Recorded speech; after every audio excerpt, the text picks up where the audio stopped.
So I've been playing this game for a while, and surprise, surprise, I am one of those people who actually never finish any run and fantasize about possible cool things I might be able to do in the game and not actually commit to anything. Just like what I do in my real life too. But this time, things are different. Have you ever realized that Rimworld, or lovely little star simulator, were a communist game? I mean, think about it. One colony, one storage. They add work for the colony. They live for the colony. They die for the colony. And the end goal is building a rocket. Nah, man, no matter what you say, it's a communist game, right? So I came up with an idea for a playthrough and decided to record and make content on it. It's Rimworld, but it's capitalist. Yeah. But before we get into the video, this video was sponsored by Red Shuttle. Not just kidding, man. But this video was sponsored by me. You know, I've been trying YouTube for a while and it's been good. But to gain more growth, I realized I need to ask people to subscribe and it might work. Who would have guessed? Asking people to subscribe. Lol.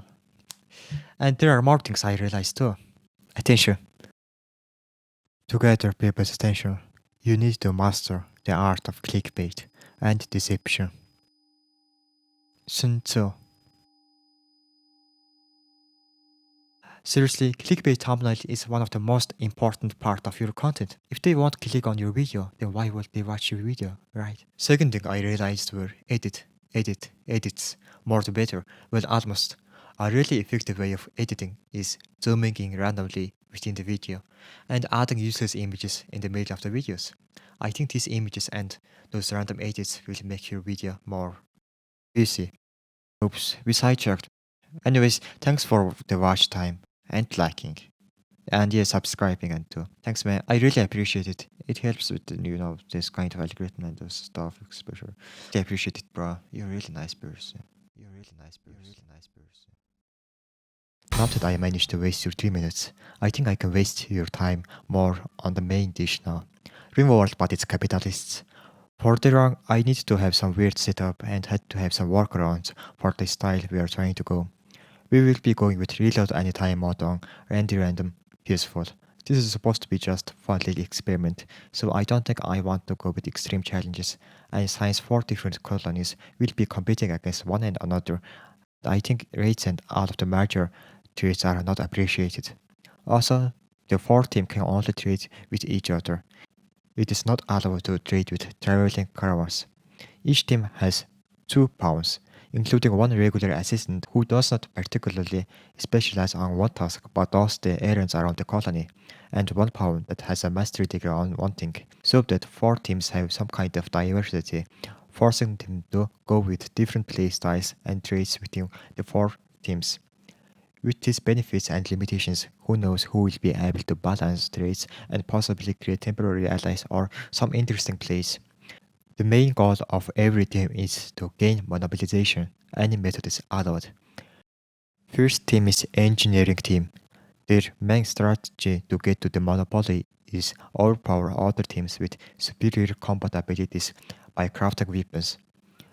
But they have to be careful not to do that early or show any sign of hostility towards anyone, or else other teams will get scared of the potential possibility of mass genocide and try to team up 3 versus 1 and put them into their sleep before they get to reach to the point of high combat power. Second team is planters. Their main strategy to get to the monopolization is to make other colonies depend on substances. Since trades with other colonies are banned by me, they have the chance to make it work slowly while giving others free food and having just nice and kind fights. But they have to be very careful about the timing, because a bunch of overly addicted people might do something in order to fulfill their desires. Third team is Tamers. They seem a little bit weak compared to others, so I installed Alpha Animals and Animals Logic mode to enable them. Their main strategy to monopoly is overpower others with pure brute force and numbers, and to reach that point of force, they have the potential of easily having access to early game necessities, such as food. But getting behind that wall only depends on slim chance of luck. Fourth team is Builders. Their main strategy to mass genocide is to build turrets and overpower them with bullets. In terms of potential, they might be scarier than crafters, but They have to hide their turrets and be fast with advancing, since solar flare can completely ruin their plan. Also, I installed targetable turrets mod in order to activate this method. There is one more way other than mass genocide to reach monopoly, and this is 3 life system. Every team has 3 orbs. These are materialistic things for simplification. If they lose every 3 orbs, their team ceases to exist, but pawns can still join other teams after that. I wanna write down the money and orbs on other paper because doing it in game just requires so much micromanaging. I separated the map into 4 sections without any consideration in order with equal amount, and built a little trading zone for them in the middle of the map. Then while assigning them to their lands, I made sure to editing floor tiles, so it's easy to see their progress and separate each teams. The researching system is a little bit different here. It's not possible to research completely separately, so fast research will turn it on from debug mode and decide to research the tech that were most needed for each team in QE. Crafter's team managed to build a cozy little barrack, and the other team started on manufacturing on goods with a smithing table. Also, they were idling, so they get to deconstruct massive ruin next to them.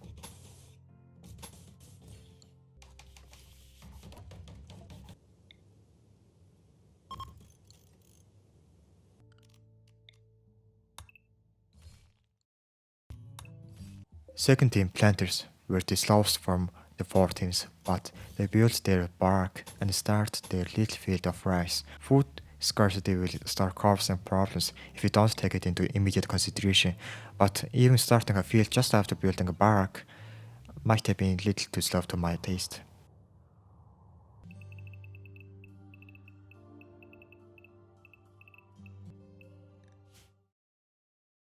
Third team, they also built their little barrack and tried to start working on taming animals, but they were just few to animals, and they didn't have the foods that were needed for taming.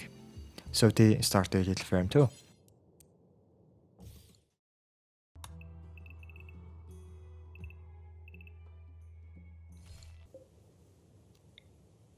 Last but not least, the builders team. They were the most productive. They managed to build a huge barrack.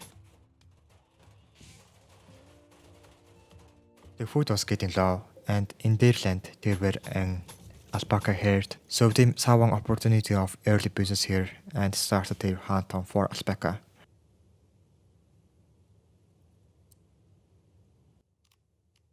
Another business idea were to build a bed for everyone. Good bed is just too nice to have, and so I thought, even from author's perspective, they won't decline offer of a good bed for the right amount of silver.